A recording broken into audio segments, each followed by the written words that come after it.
घरी राहायचं नाही। तारखेच्या पहिल्याच दिवशी जी आता तारीख डिक्लेअर करतोय त्या तारखेला पहिल्याच दिवशी महाराष्ट्रातल्या घराघरातल्या मराठ्यांनी अंतरवाली द्यायचे। जिथं जागा मिळेल तिथं बसायचं। तुम्ही येऊन जाऊन केलं तरी चालत नाही। थांबणारे थांबा। ऊन प्रचंड राहणार आहे। आपण आपली छत्री पाण्याची बाटली येताना रोज घेऊन यायची, येऊन जाऊ करायचं असत। पण आंदोलनाचा पहिला दिवस त्या तारखेला महाराष्ट्रातल्या एकाही मराठ्यांनी घरी राहायचं नाही। आणि आता इथून गेल्यापासून लगेच गावागावातल्या घराघरातल्या मराठ्यांपर्यंत तुम्ही स्वतः सगळ्यांनी जातीसाठी जायचं। जाणार का?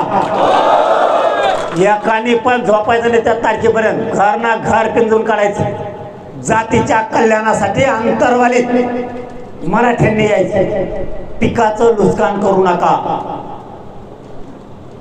इथं आल्याच्या नंतर आपली मराठा समाजाची संस्कृती आहे। छत्रपतींनी आपल्याला सांगितलंय मिरचीच्या देठाला सुद्धा हात नाही लावायचा।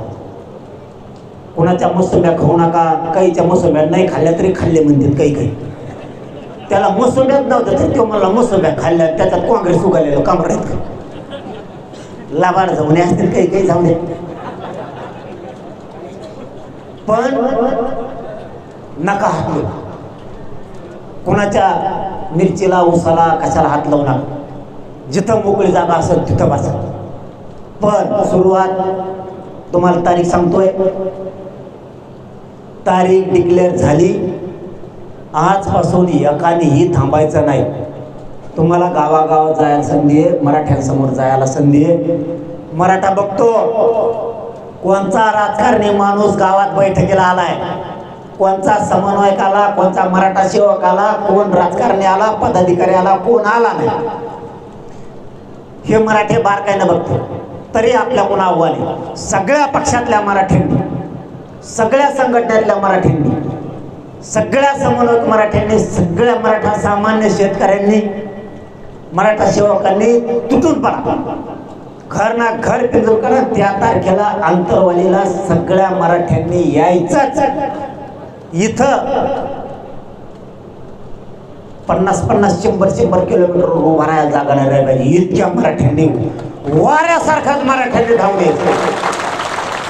तारीख आंदोलनाची, आंदोलन होणार अंतरवालीत, शांततेत, राज्यात होणार शांततेत। अंतरवालीत आंदोलन होणार।